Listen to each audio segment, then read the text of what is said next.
Yo, what's going on YouTube? It's your boy the D here, aka Captain of the Thunder God Pirates, and we are back for our first new One Piece chapter discussion slash review in a minute, and it's just so good to be back.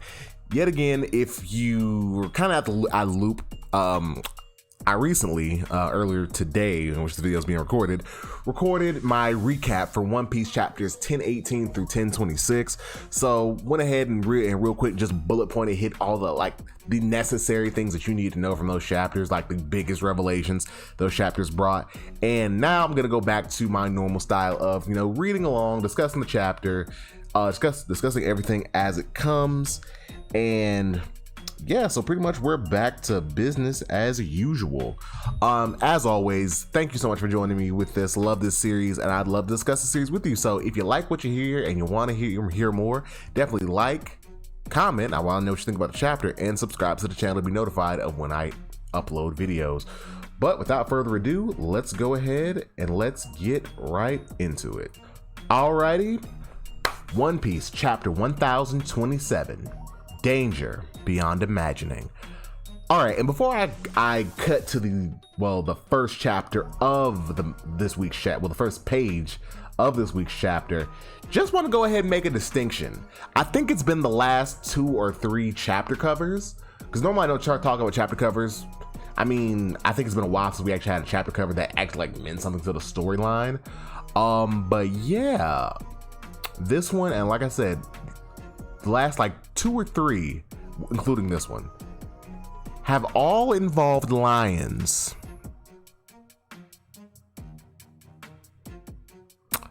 Coincidence? Maybe. Or could it be foreshadowing Luffy's next transformation? Because as you know, we have a Bounce Man, then we have Tank Man and Snake Man, and some people have been speculating that the next one of his variations of gear fourth gear, or pretty much gear 5, might be a lion motif, sub transformation or transformation. So keep that in mind. I noticed, because when I was going through the chapters for the recap, I noticed that the last couple chapters had all had something to do with lions. Just weird. Okay, so picking up where last chapter left off, it's with one of the Summon Musketeers. They're surrounding Nekomamushi, and they're all telling him, be careful not to go in the Cat Viper, because he's tired, he's been fighting a lot, and Sulong, it kind of takes a lot out of you. So it's like, hey, make sure not to go into it. And also, just in case, I think he might go on a rampage. But also, it's really disrespectful, because in this particular panel, everybody's he's covering his face, trying not to look up at the sky because the sky is split. But also, Pero Sparrow is just sitting there, potentially dead or unconscious, just right there, and everybody's having a normal conversation, and it's like, damn, homie, Whole Cake Island, you was the man, homie. The hell happened to your ass? But yeah, bruh, tongue out, mouth agape, just flat on his back, just right there. And so then we see that both Momonosuke and Yamato are looking up at the sky. Yet again, clouds split thanks to Kaido and Luffy's clash. And both of them are thinking, I read about this in the journal, Odin's travel journal. When Roger and Whitebeard met in combat, the heavens split open. Let me see. And then yet again, they're looking up, and we see the aftermath of the clash with Luffy standing before Kaido in his hybrid form. And even down below, everybody's wondering, because there's rubble falling, and everybody's wondering, hey man, what's that rumbling? What caused that? What's happening up there? But yet again, Luffy and Kaido are just sitting there, faced off. Then the next panel, we have Yamato. She is bleeding from her head, and she's noticing, and she comments that it must have been the Thunder Baguda that Kaido hit her with. Now, a couple chapters ago, her and Kaido clashed with Thunder Bagudas, and she apparently used her mythical dog fruit's power to, to cover herself in ice and block it, and it looked like it worked, but as we're seeing now, it did not. So then Luffy, so Luffy yells to her, calling her Yamao, help that coward out. Speaking of, yet again, referring to Momonosuke. And, of course, Momonosuke obviously chides, like, hey, who are you calling a coward? And then Luffy's like, you, come on, shape up, let's do it.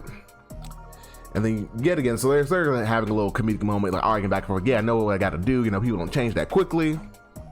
So then Yamato runs over, jumps on Momo's head, and is like, look, I'll be with you. I'm gonna help you. And sorry about leaving earlier.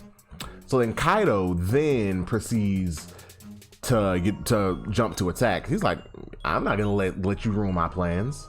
So like, Momonosuke, yet again being scared to fly, even though you just flew up here, bit Kaido, and let's not forget you crashed through like 6 floors of a fucking mansion to get here on a island that is floating in the sky. Let's not forget that.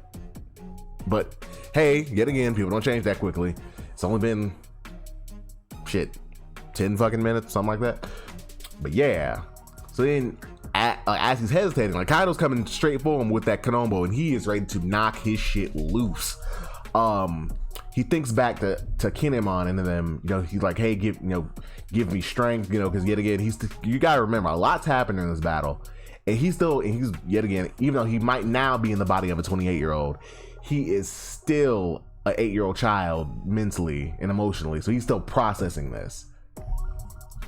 So Yamato, she yells at him to hurry, and he finally looks like he's about to jump off, and Kaido finally makes contact with Yamato's Konombo as they clash, and Luffy wraps his legs, which is the weirdest shit ever. He could have shaved over here and hit Kaido, but he wrapped his legs around this man's neck.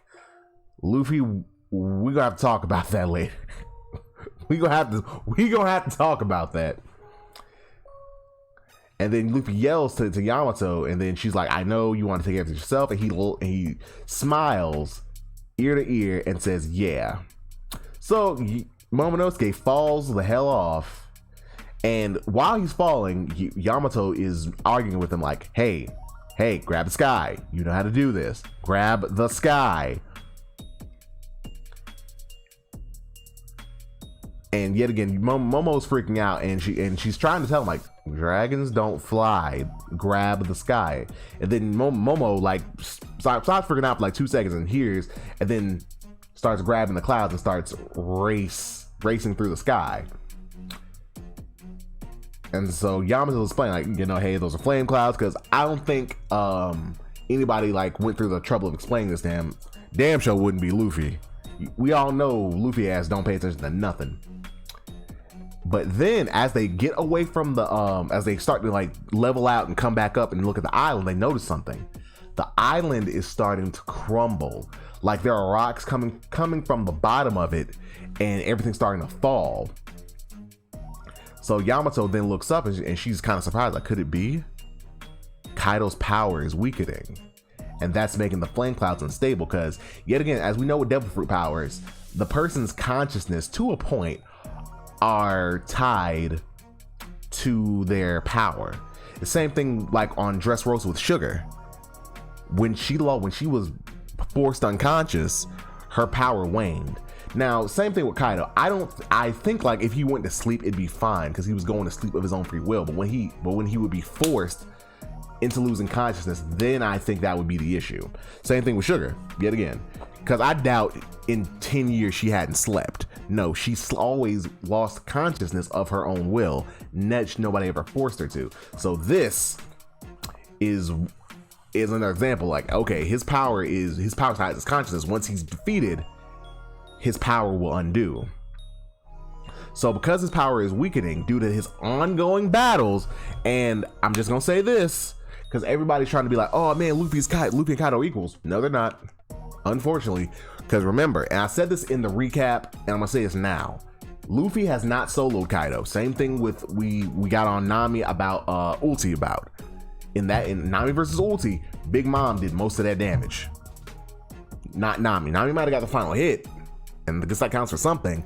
But as far as like power wise, Nami can't compare to ulti. Same thing here.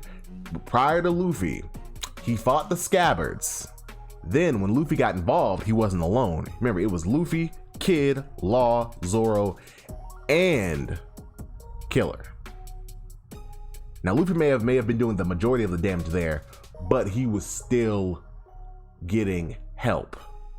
Then when he got knocked the fuck out,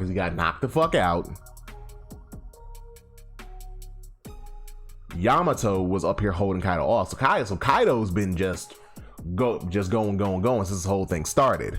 So yeah, which brings in the question when people say, oh man, this confirms it, Luffy's Yonko level. Luffy is not Yonko level. It's just not the case. He's been helped. Now is he approaching that weight class? Yes, but I think when people take this as like a definitive, like, yeah, man, Luffy's doing all this damage, Kaido's, weakening because of Luffy. No, it's because of the combined efforts of the Scabbards, the Heart, Straw Hat, and Kid Pirates, and Yamato. So I just wanted to throw that in there. Anyway, so yet again, they're looking on at this item start to crumble, and they're like, it's exactly waiting to happen. And Momo tries, ramming into it, pushing it, but it's not gonna work.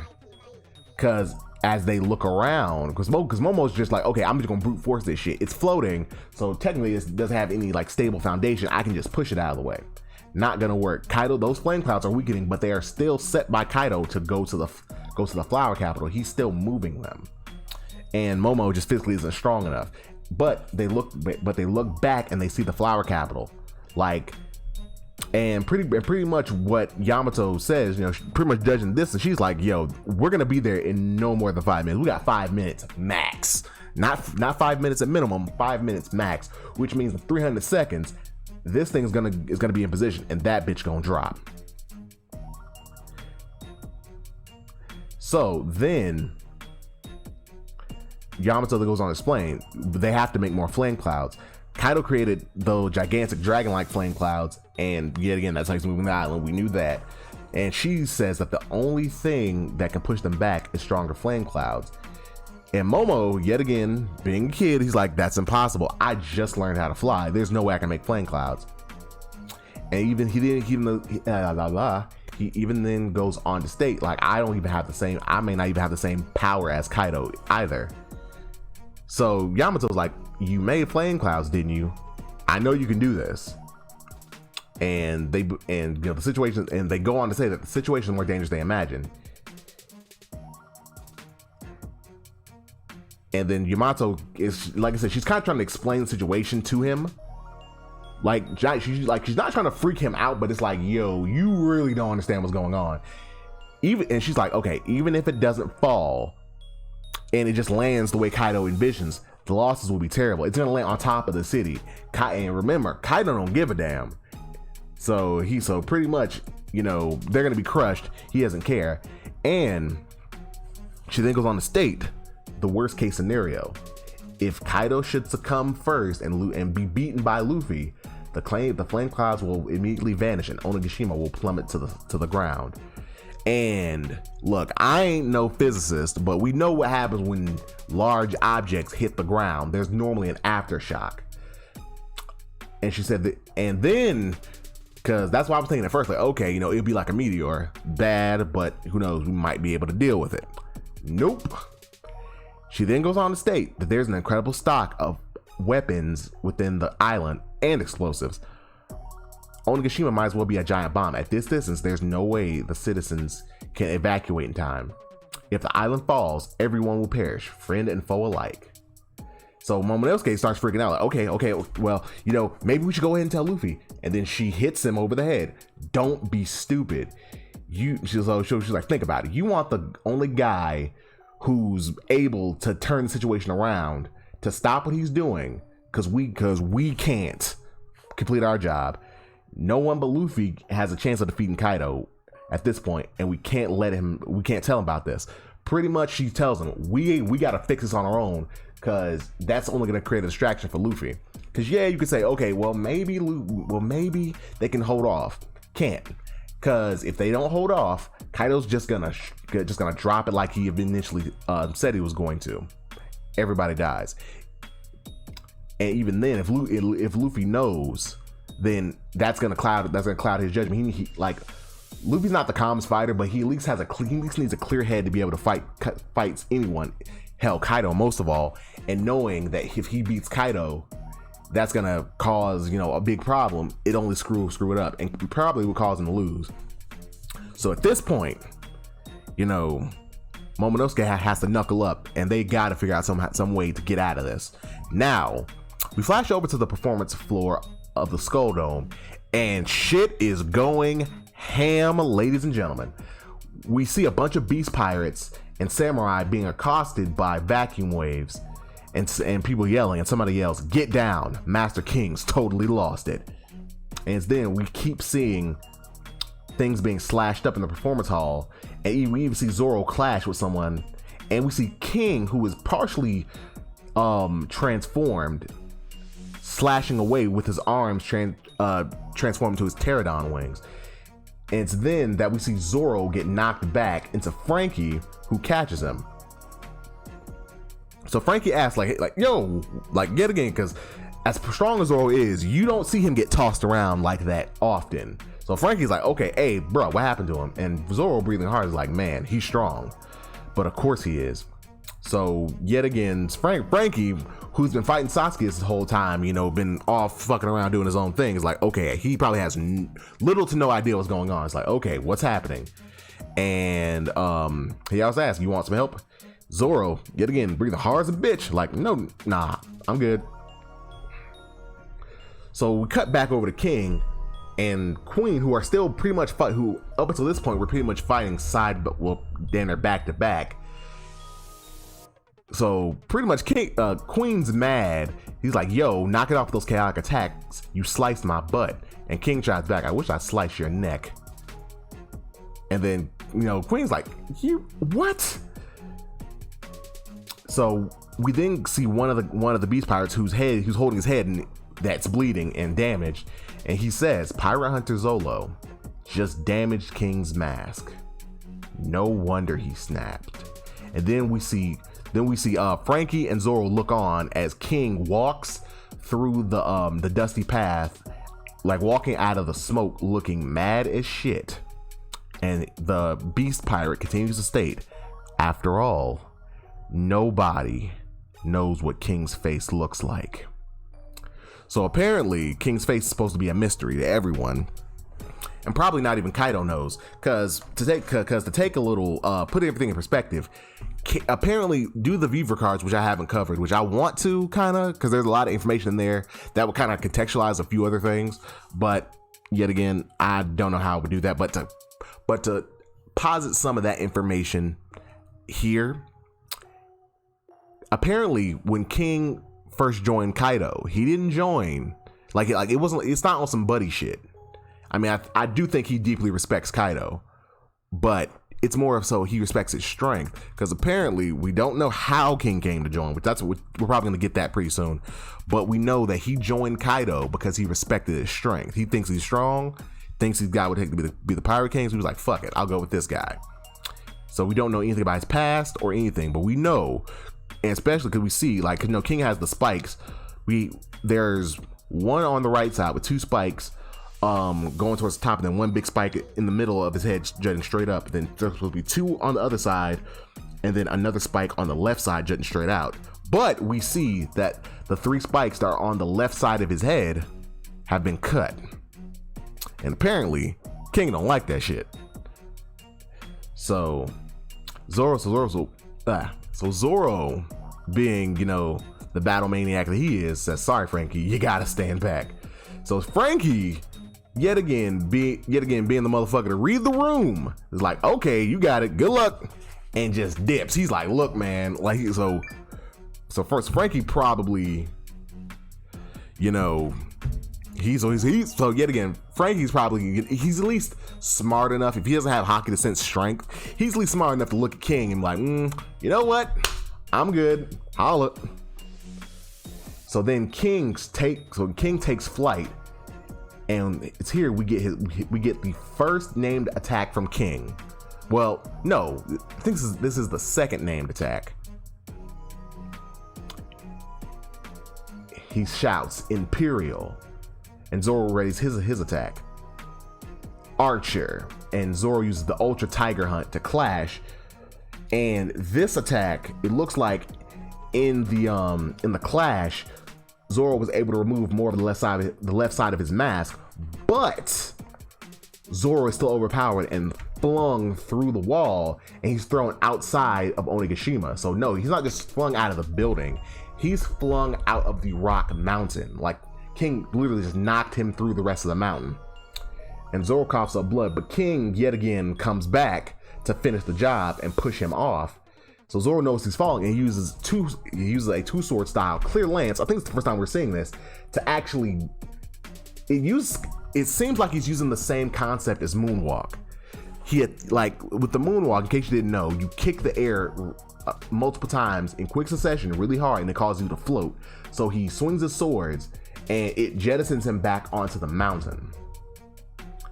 And yet again, he's able to save himself. And Zoro then goes, that was close. And he gets up and he's like, at least let me die by the sword. Show a little respect.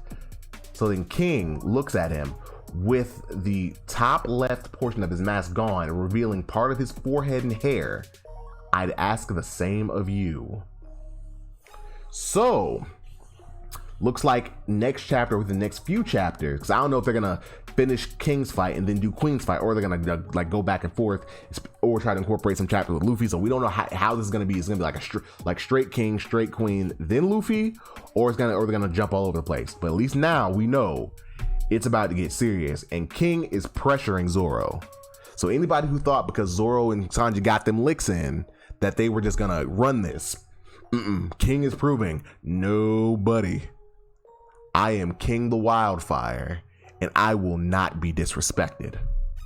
So, yeah. So from what we can see, King has, it's either fair skin, like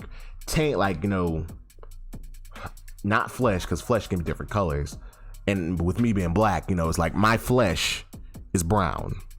But it looks like his flesh is either like the quote unquote white/Asian complexion, that complexion.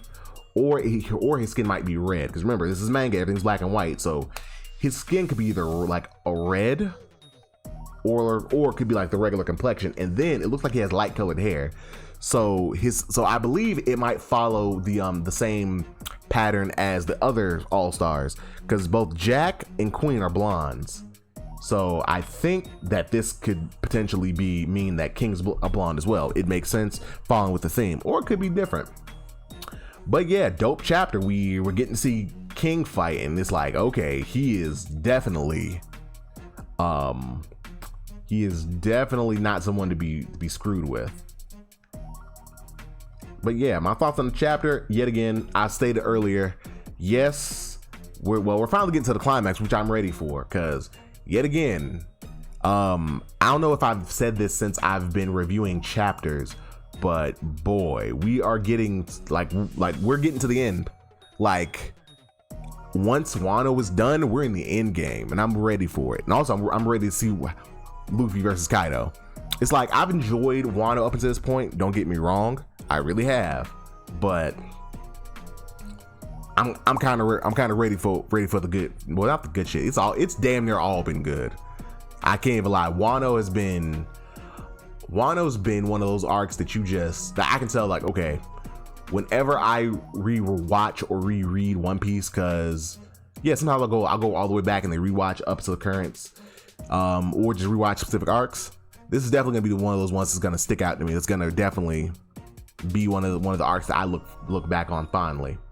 But yeah, dope chapter. Like I said, I'm kind of hoping, because especially with the Toby Roppo, we kind of like cut away from their fights and we didn't get to see everything, and it kind of seems like their fights were like really compartmentalized.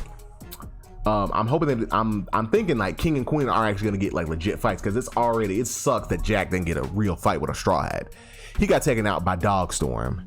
No disrespect to Dogstorm, because yet again, Dogstorm did hurt Kaido, but I really wish Jack would have got. I wish Jack would have went up there and he'd got a one-on-one. I think Jinbei should have fought him. Like, yeah, I'll go ahead and say it. I think Jinbei should have fought him. Or if he was gonna get taken out by Dogstorm, I think him and Dogstorm should have, like, maybe like Dogstorm was like, hey, you know, if they when they went up there, like, yo, I'm gonna take Jack. Y'all do what y'all do. Let me fight him one-on-one. That's what I think should happen, because Jack just, you know, went off on his own, got jumped multiple times. He was part of this big ass battle. I'm like, bruh, I really wish Jack would have got his own fight, but too late now. He's been taken out. He's confirmed down for the count. But I'm really hoping that, you know, King and Queen get proper fights. We can see their backstories, we can see their abilities, and just a chance for Zoro and Sanji to shine. But without further ado, that's going to be it. Yet again, it's been your boy, the D. Thank you so much. If you made this far, definitely like, comment, tell me what you thought of the chapter. Did you think what do you think is gonna happen next? Do you think it was good? Is there anything that you would like to see? Yeah. And subscribe so you can be notified of whenever I post videos. Yet again, this has been your boy, the D, the captain of the Thunder God Pirates. Till next time, holla.